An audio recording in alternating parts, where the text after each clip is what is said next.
Mangwanani mwalelepo fukenjani kekwas vanawe Africa. Welcome to Africa Good Morning, the news and current affairs show bringing you everything you need to know happening on the African continent and beyond. You are joined by Ashwin Berry and Diana Master. Good morning, Diana. Good morning, Ashwin, and good morning, Africa. Ashwin, I don't know about you, but I am a sucker for a beautiful handwritten note. All right. Yes. All right. I like typing myself. I live in 2022 and I'm fine with that. Okay, all right. Actually, today's World Stationery It's Day, World Stationery Ashwin. Day. So World Stationery Day is all about preserving the art of writing words on a page, Ashwin, instead of sending electronic versions of letters that cannot truly be touched or seen on a screen. Let's take a look at World Stationery Day.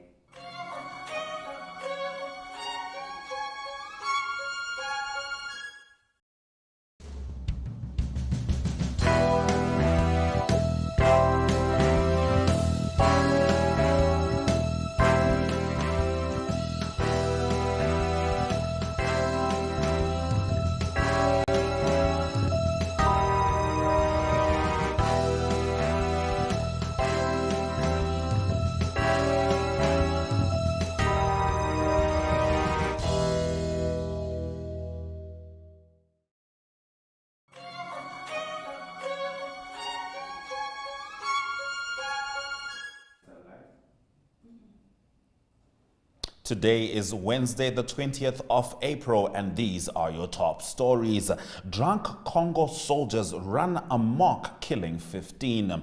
2 drunken Congolese soldiers have gunned down a total of 15 people in separate attacks in volatile eastern DR Congo, authorities said on Monday. 1 inebriated soldier killed 8 passengers and wounded 7 on Monday aboard a boat on Lake Tanganyika, South Kivu Province's Fizi Territory Administrator Aime Kawaya Matipula told AFP.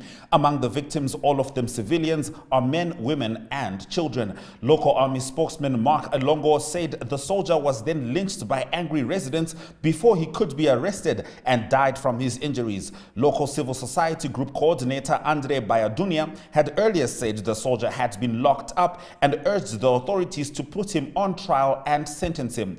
On Sunday, another soldier shot dead the bodyguard of a colonel before killing the colonel and 5 civilians at Bambu in Jugu territory, the local authorities announced in Ituri province. The village woke up Sunday morning to shooting and thought it was an attack, said a local official.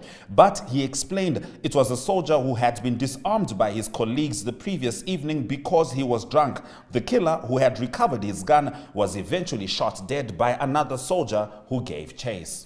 Ethiopians queue at Russia embassy to enlist for war. Dozens of young Ethiopian men continued to gather at the Russian embassy in the capital, Addis Ababa, yesterday following rumors of soldiers being recruited to fight in the war in Ukraine. But the embassy spokeswoman Maria Chenukina said no recruitment was being carried out in Ethiopia.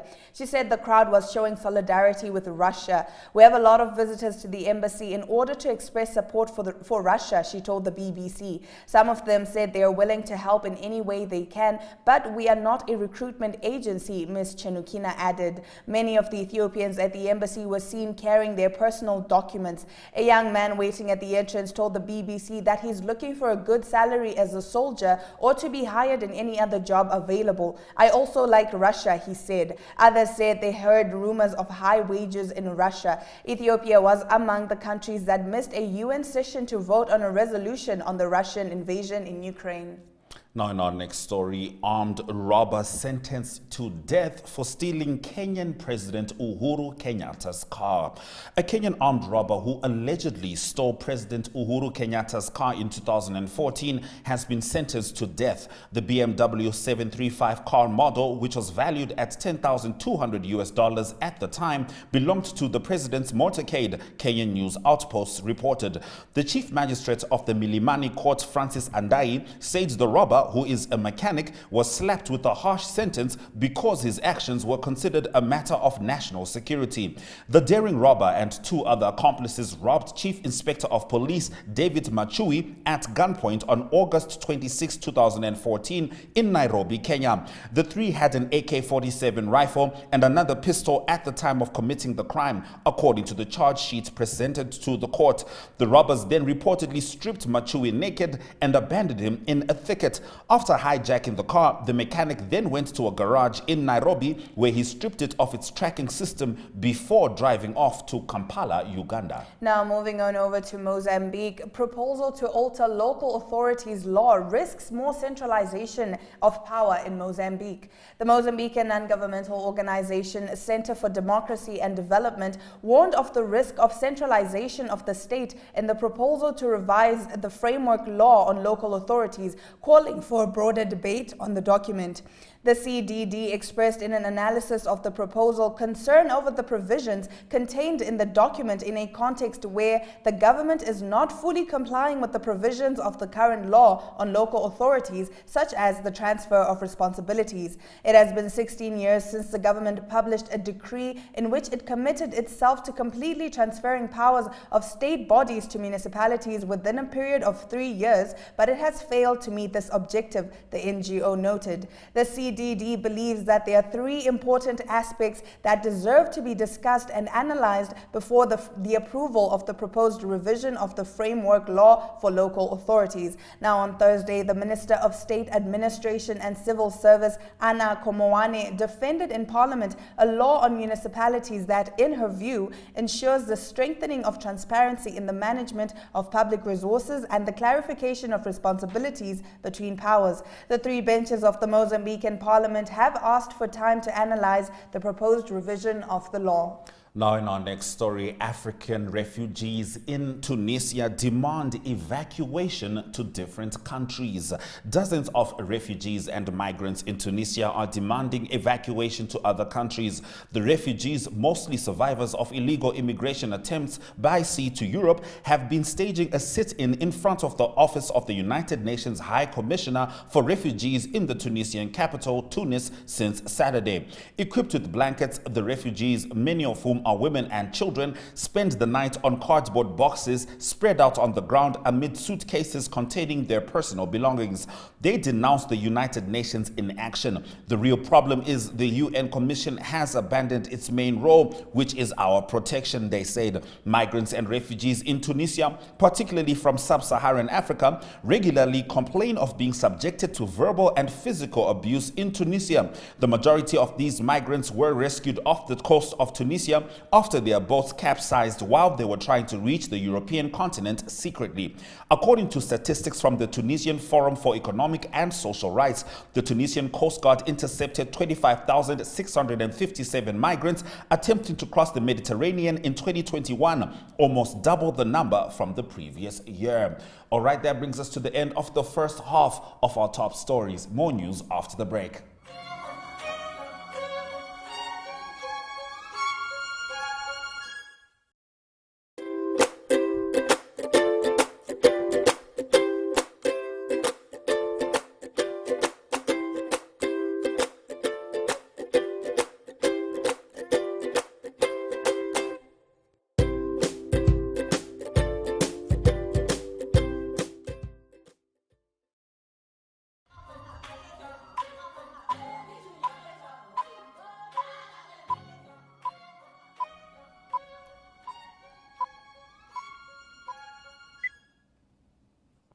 Welcome back to Africa Good Morning. Now getting into the second half of your top stories.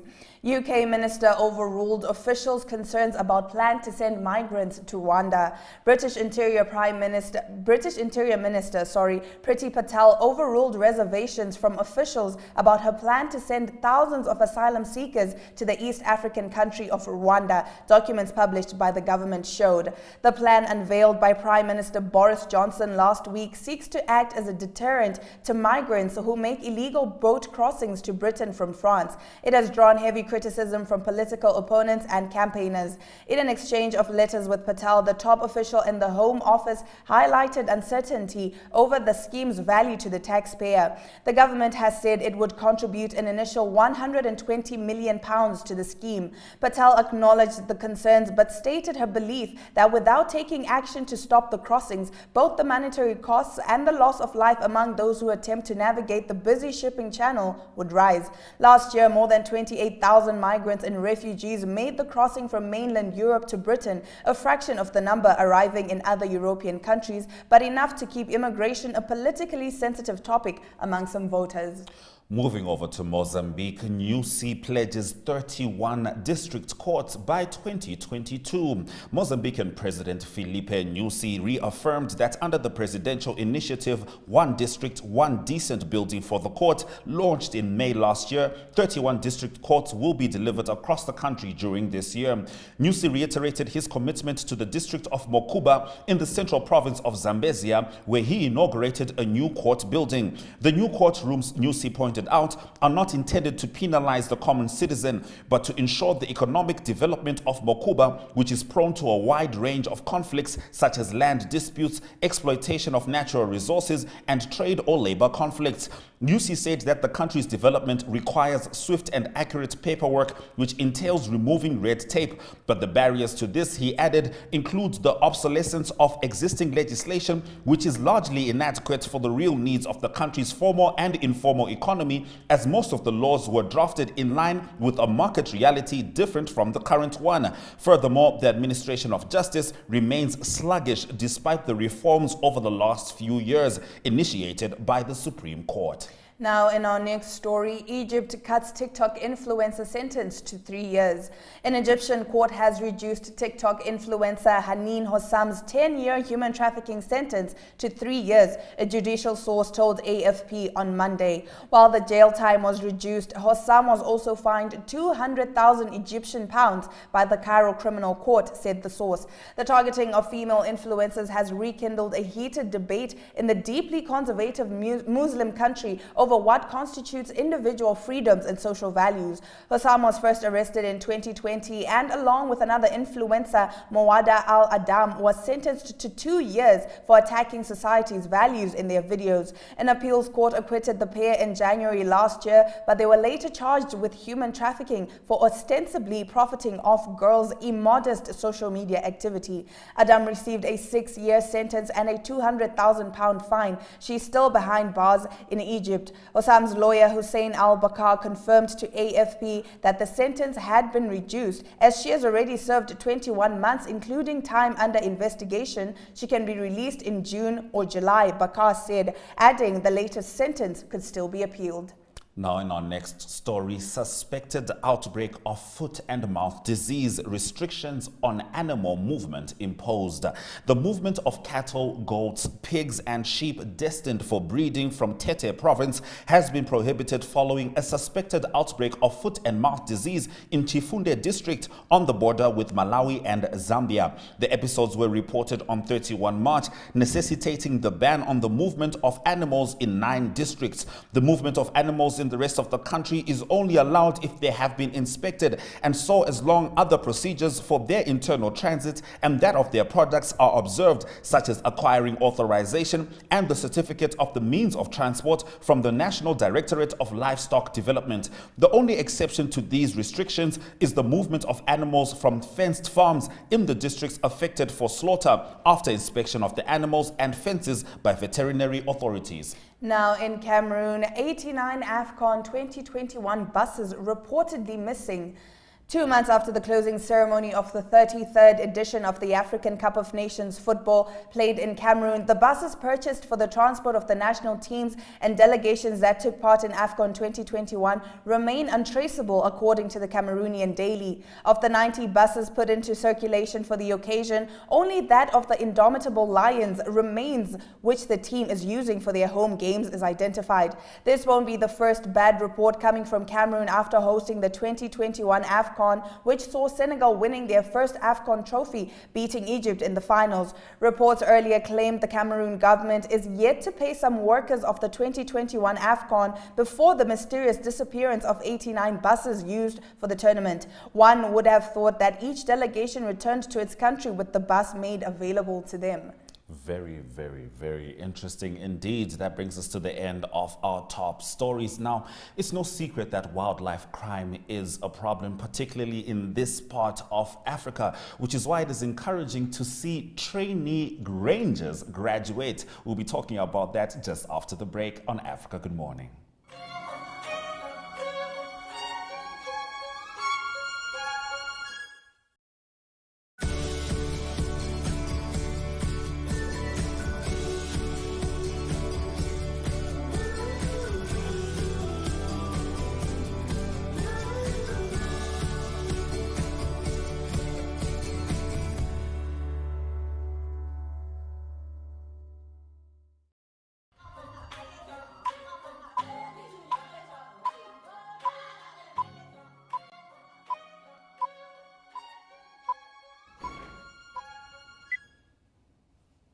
Now, 36 trainees who underwent a 3-month training in various ranger programs graduated recently from the Waterberg Law Enforcement Training Center. The training was facilitated by the Ministry of Environment, Forestry and Tourism. The training was aimed at combating wildlife crime in Namibia, and it is the first of its kind. The trainees will be dispatched to different stations in Namibia and are now part of the Wildlife Protection Services. Enzo Amwele attended the graduation.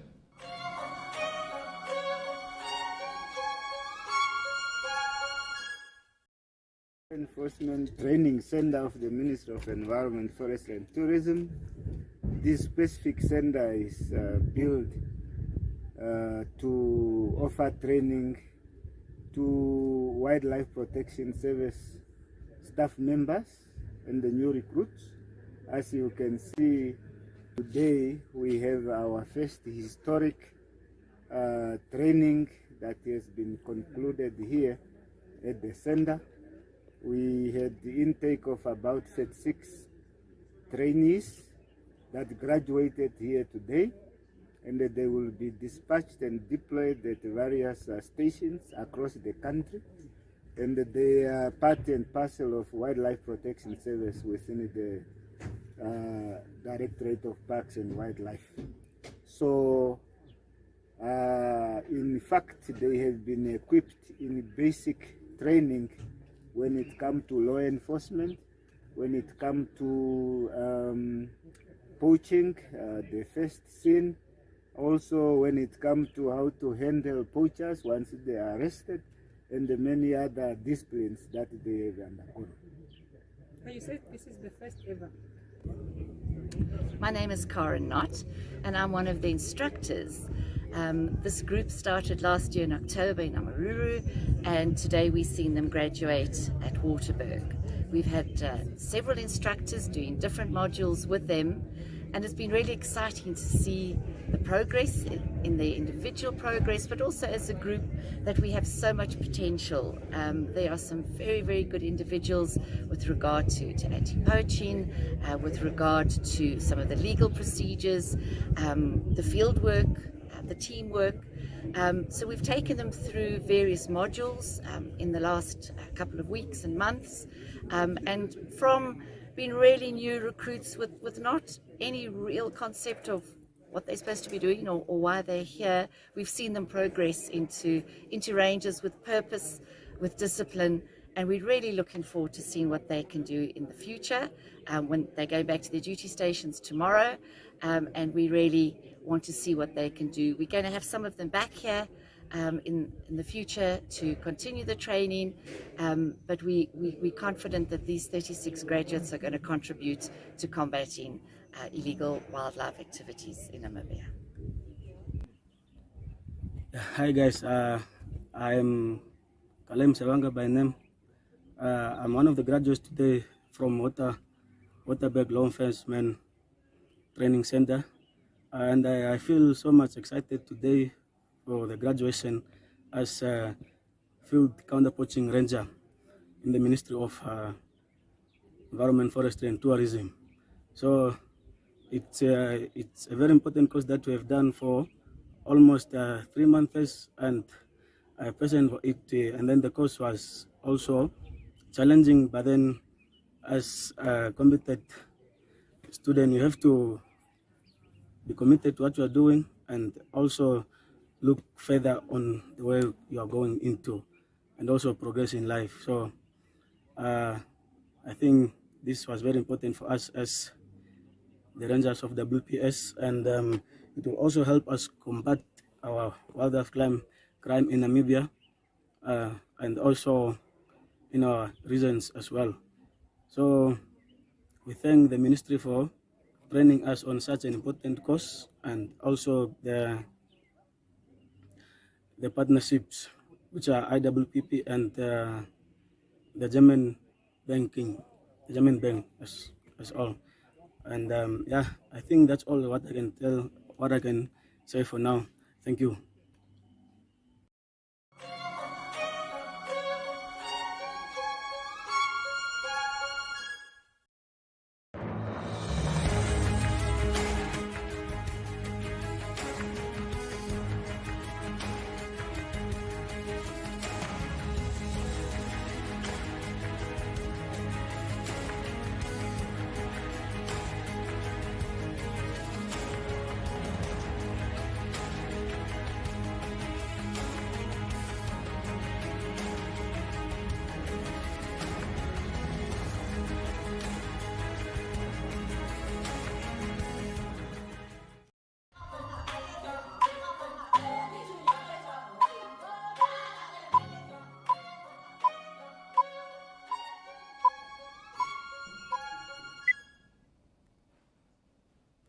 Welcome back. And now we head on over to Zambia, where we speak to Mr. Mike Sichula, who gives us the news on the ground.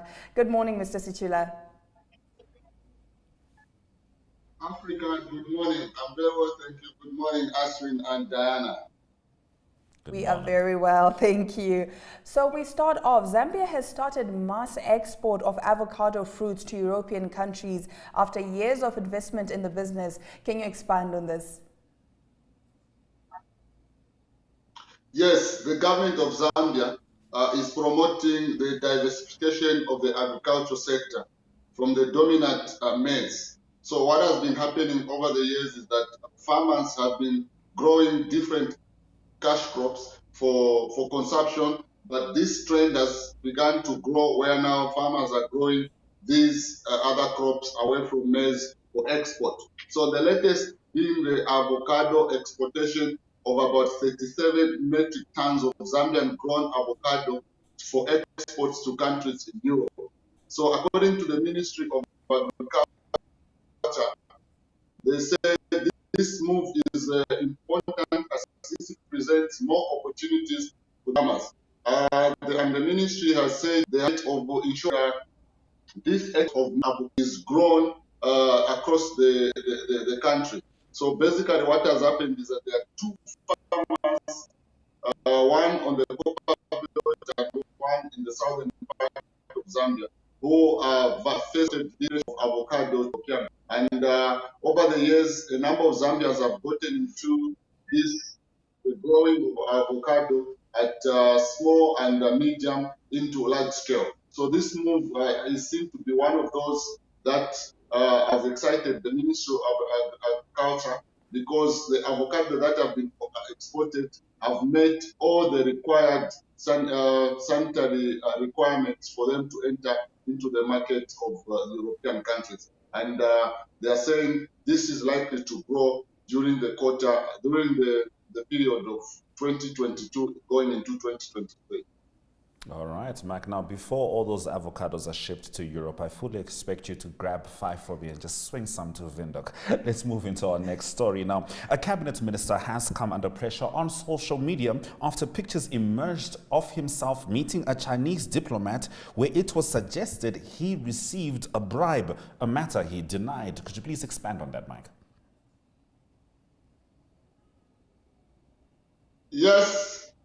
Yes, indeed. This cabinet minister has come under a fire from different players, especially on social media.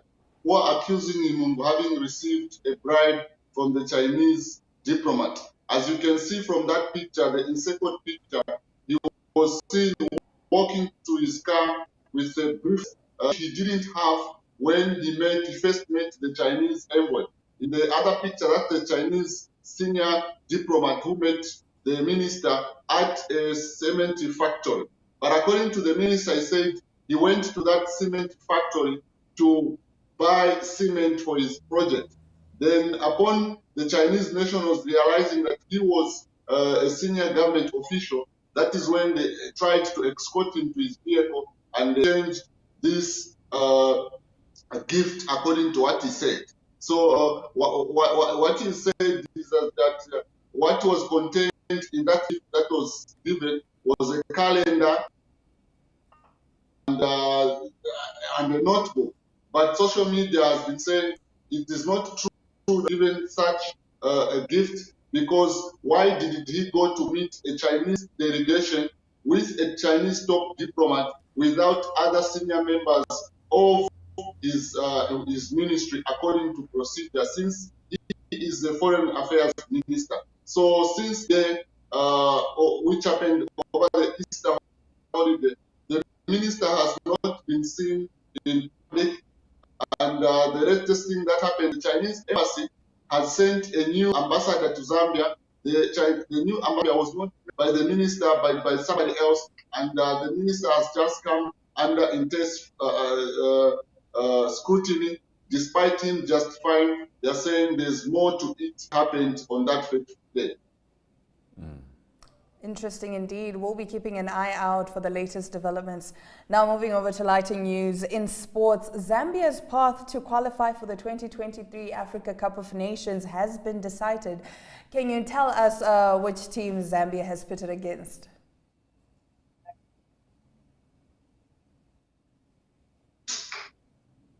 Yes, the Zambia national team yesterday were drawn in Group H. That comprises and the host Ivory Coast. So this is a group that these are the teams that Zambia is going to face to the Africa Cup of Nations, having missed last 3 editions of the Cup of Nations. So according to a number of Zambians, when these draws were made, they are saying it is a fair draw and they do not expect the Zambia national team to fail to qualify, with the likes of Enoch in the team who plays for Brighton in England, the likes of Fashion Sakara in Scotland, and even Patson Daka for Leicester City. They are saying the team has got all it takes to qualify from this group stage and reach the Africa Cup of Nations to be hosted by Ivory Coast in 2023. Remember, the new coach has set this target. And from the group so far that has been drawn, they are seeing this to become a reality just based on the teams that are in the group. And we hope it is going to be so. All right, now the Kana Zone 4 swimming competition came to a close yesterday in the capital city in Lusaka, with the host Zambia putting up a spirited performance. Tell us about that, Mike. Yes, Team Zambia finished third at the 2022 CAN Zone 5, there's 4 African swimming competitions, which was hosted in Lusaka. Then Zimbabwe, close door neighbors, was the first, came first. They clinched bronze. Then in third position, in second position was Mozambique. So this is something that the Zambia swimming competition, the Zambia swimming organizers are saying it's not something that they expected, but it is better than not clinching a medal. So you could see that Zimbabwe has retained the championship because definitely they prepared better than other teams. Zambia it's more or less like yes, it's a good opportunity for young swimmers to gain experience, and as they gain experience, they have managed to clinch a bronze medal, which is good according to the Zambia Association of Swimming Union President Guy Piri, who spoke to us during at the day the event was coming to an end. I have to say, Mike, Zambians and Zimbabweans have been debating for a long time about who owns Victoria Falls. I'd like to submit to you that the best swimmers should. That's just an idea. Thank you, Mike, for bringing us the news stories from Zambia. Thank you very much, Dan. Thank you very much, Ashley. Wish you all the best this week. Thank you. Thank you very much, Mike, for bringing us all the pertinent stories stemming from Zambia. This is still Africa. Good morning. Let's have a look at the weather forecast before we talk to Ari Hochad in South Africa.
Thank you for staying with Africa Good Morning with Diana Master and Ashwin Mberi as we cross over to South Africa now to have a chat with Ari Hochad. Good morning, Ari. How are you?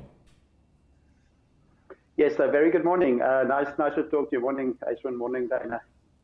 Good morning, Ari. Now, we understand the floods in KwaZulu-Natal have been devastating. South African acting icon Charlize Theron also tweeting, trying to rally the world in support of South Africa at this time. Now, officials in KwaZulu-Natal are struggling to address the massive need after the recent floods in the province, as it will cost hundreds of millions of rand to fix damaged schools, and also water shortages are critical. Could you please tell us about that, Ari? Yeah, there's lots to be done. Firstly, on the education side, lots of schools unfortunately closed. Still 320,000 pupils have been affected. That schools, more than 100 schools still closed at the moment, and take a lot to fix them and get them operational again. The education minister said 440 million plus minus rand it will cost just for basic infrastructure to fix that. Sadly, also 57 pupils died. That is very sad. 5 still missing as well. At the moment, it's 400.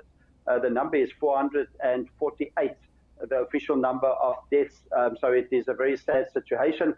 South African government say about roughly 1 billion South African rand needed in the whole process, and they've approached the Solidarity Fund. The Solidarity Fund that was approached to help with the funds, to distribution of the funds. That is the NGO, so that just gives you the state of confidence at the moment for money not to be misrepresented.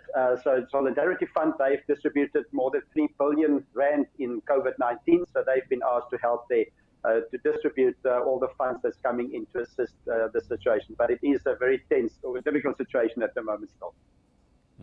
Devastating indeed. Now, South Africa face a week of stage 4 load shedding with winter nearing fast, and the outlook for the rest of the year is not good as Eskom battle to supply the basic need. Can you tell us more on this, Ari?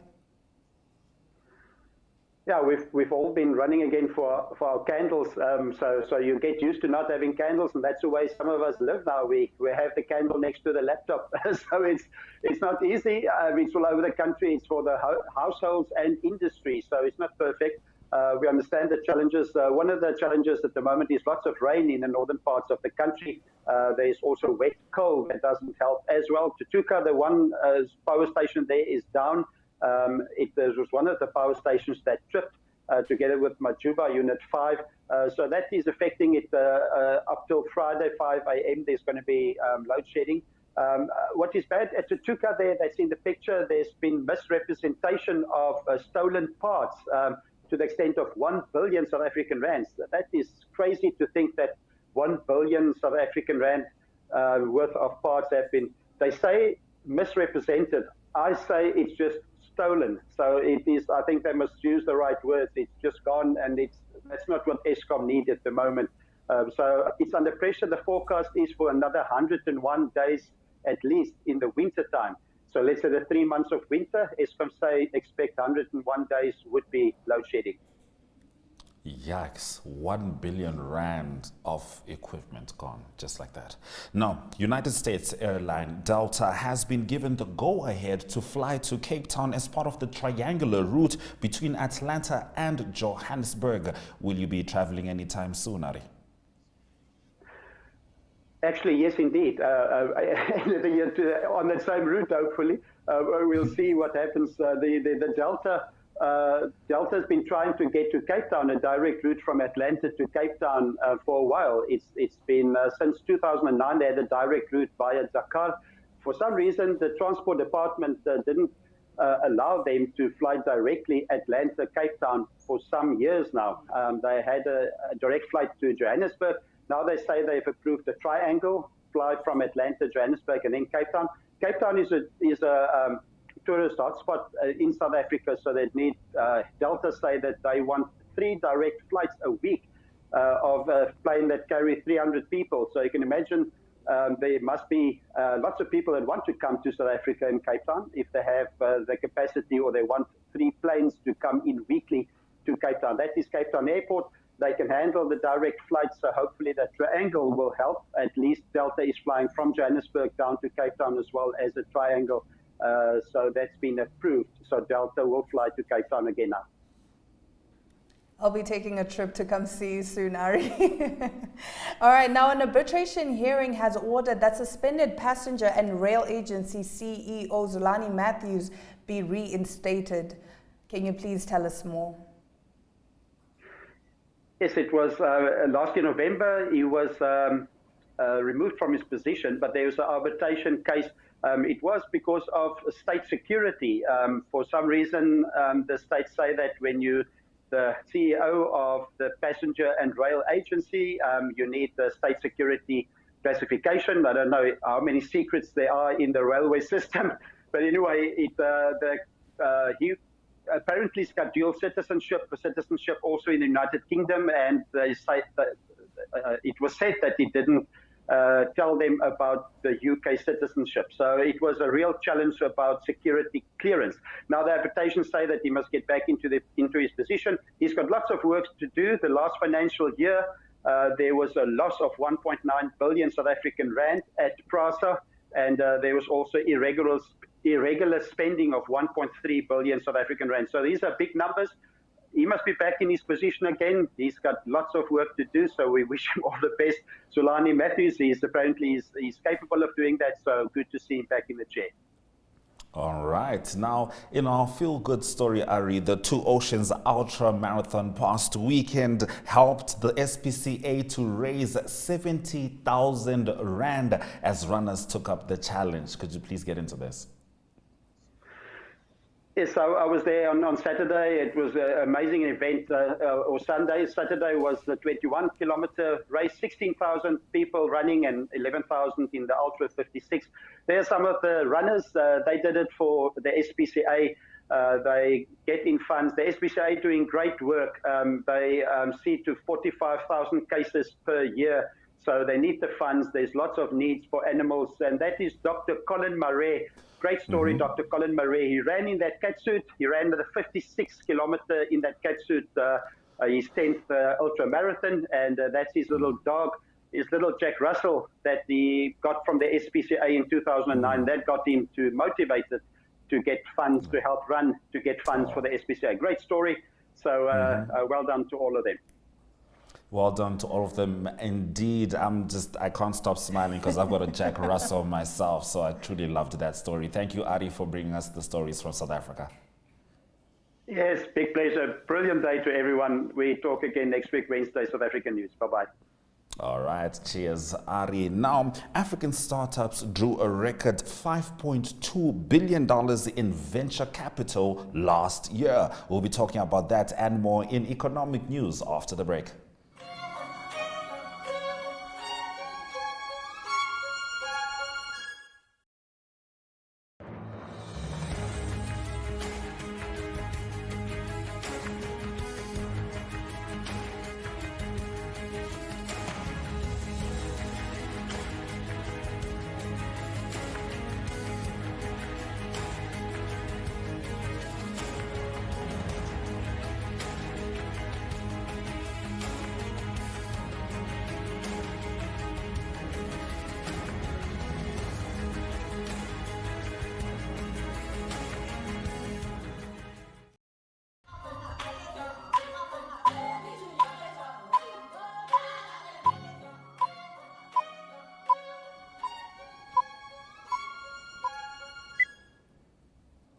Thank you for staying with Africa. Good morning. Let's get into your economic news stories.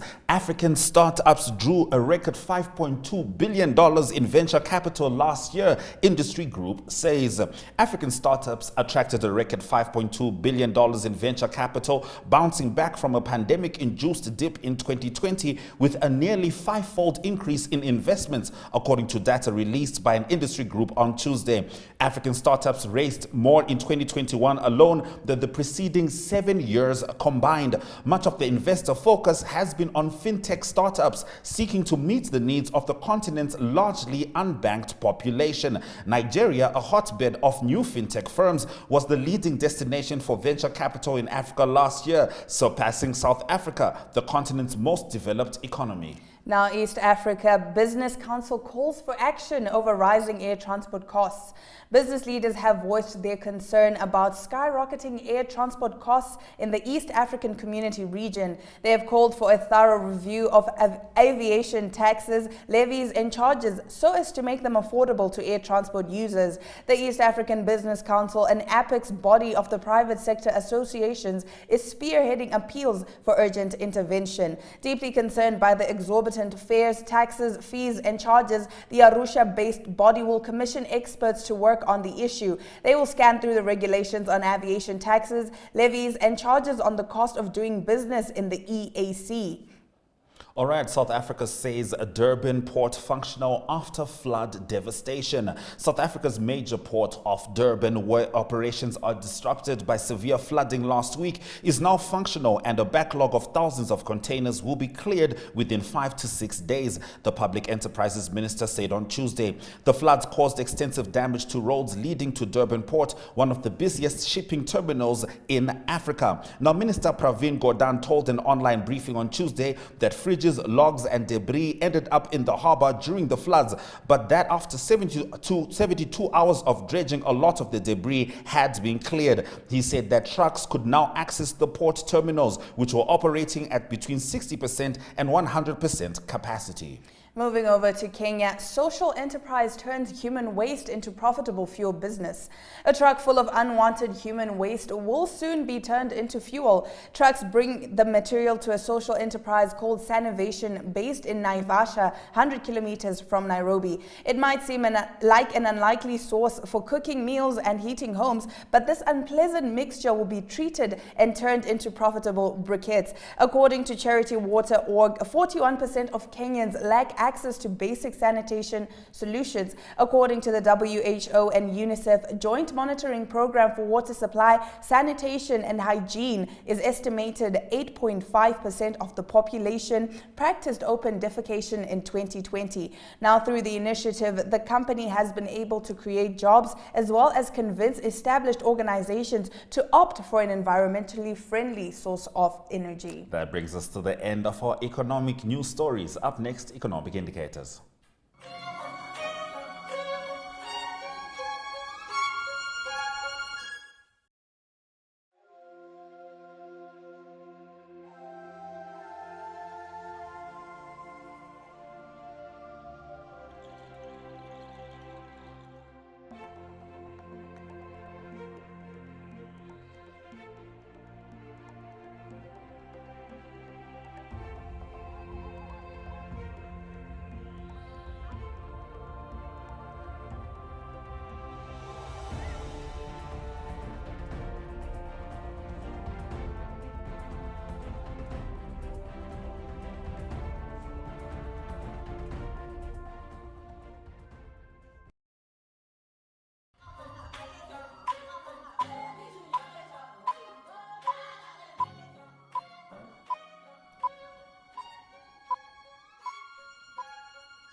Now, for all the sports lovers out there, let's take a look at the latest news in sport with Ari Gogad.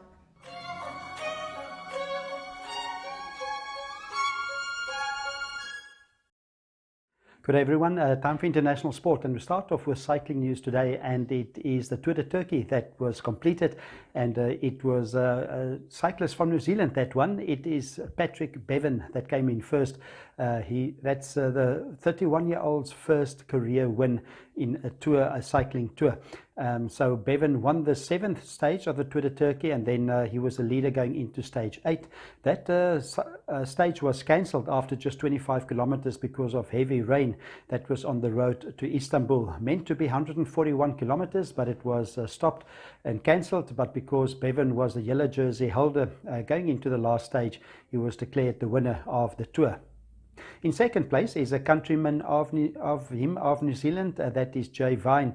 He came in second overall, 20 seconds behind Bevan, and then in third position it was Eduardo Sepulveda. He is from Argentina, also 20 seconds behind the second place Vine. So that is the completion of the Tour de Turkey. The winner then is Patrick Bevan of New Zealand. And now for some tennis news. It is a Barcelona Open that started, and it was the Monte Carlo Open that just finished, and the winner there was Stefanos Tsitsipas of Greece. And just after winning the final, he's straight into playing again in the Barcelona Open. He's got a bye in the first round. He will play in the round of 32, and he is now up to number 5 in the world after winning Monte Carlo, and he is number 1 seed also in the Barcelona Open. The Barcelona Open also played on clay that is leading up to the French Open that will start later in the year in Paris. The number 2 seed for the tournament will be Casper Ruud, and he is from Norway. He's number 7 in the world at the moment, and the number 9 in the world, that is Felix Auger-Aliassime from Canada. He will be the number 3 seed in the tournament. One result I can mention of the Barcelona Open that already happened is Carlos Taberner of Spain, and he beat Sebastian Corda of the USA. The score was 6-3 and 6-love, so Sebastian Corda out of the tournament in the first round. And now on international sport, we continue with boxing news, and a big boxing match, a heavyweight boxing contest that's taking place this coming Saturday, the 23rd. That will be in London. It is 2 British fighters that will take the ring. It is Tyson Fury, the WBA world champion, heavyweight champion. He's fighting against his countryman Dillian Whyte. News from that event is that it is a sold-out event at Wembley Stadium. A massive amount of people that will be there. 94,000 people expected to be at Wembley on Saturday evening to witness the fight. It is still Tyson Fury that is the heavy favorite to win the fight. He is undefeated after 32 fights, and Dillian Whyte has lost 2 fights in his 27 fights in his career. So that fight is Saturday evening. That's in London, in Wembley. That is Tyson Fury against Dillian Whyte for the WBC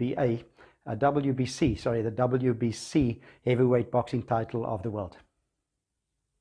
And now we continue with cricket news, or we close with cricket news, and it is the IPL, the Indian Premier League, that is at the moment going on in India, and there's been 6 games played by most of the teams, and after the first 6 games, it is the Gujarat Titans that is leading at the moment. They've got 10 points, league points, after 6 games. They won 5 of their games, and they've got players like David Miller of South Africa and also Jason Roy of England, and then the opening bowler of India, that is Mohammad Shami, playing in their team. Just 2 points behind them, there's 3 teams on 8 points at the moment. That is the Lucknow Super Giants, and then also the Royal Challengers, and also the Rajasthan Royals. So the Rajasthan Royals also move up onto 2nd position at the moment. That was after beating the Kolkata Knight Riders by 7 runs in their last game. It was a high-scoring game. It was the Rajasthan Royals that scored 217 for the loss of 5 wickets in their innings. That was 20 overs, of course, and the big runs was made by Joss Buttler of England. He made 103 runs off just 61 balls. So it was the Kolkata Knight Riders that got close to that total, but they lost by 7 runs. They were bowled out for 210 runs in 19.4 overs. So that's the international sports news for now. Hope you have a great day, and we'll talk again tomorrow. All the best. Bye-bye.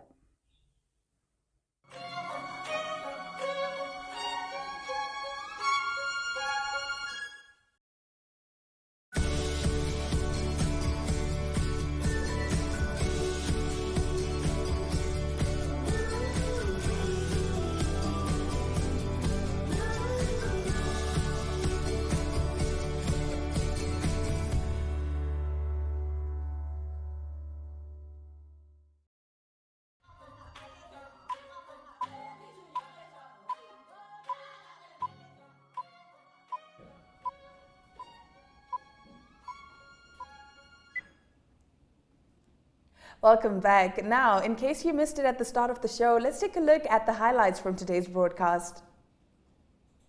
Drunk Congo soldiers run amok, killing 15. Ethiopians queue at Russia embassy to enlist for war. Armed robber sentenced to death for stealing Kenyan President Uhuru Kenyatta's car. Proposal to alter local authorities' law risks more centralization of power in Mozambique. African refugees in Tunisia demand evacuation to different countries. African startups drew record $5.2 billion in venture capital last year, industry group says. Thank you for joining Africa Good Morning. This morning, the show will be repeated on DSTV channel 285 and our channel 1up2.com. That's our website, where you can also catch us live from 7 a.m. DSTV channel 285, Gotv 94, and 1up2.com. Now, if you have thoughts, you have opinions, you have videos, anything you'd like to share with us, make sure you share with us on our Facebook and Twitter pages at Africa Good Morning. Do stay safe out there. Diana Master and myself will be back tomorrow. This has been Africa Good Morning. Cheers.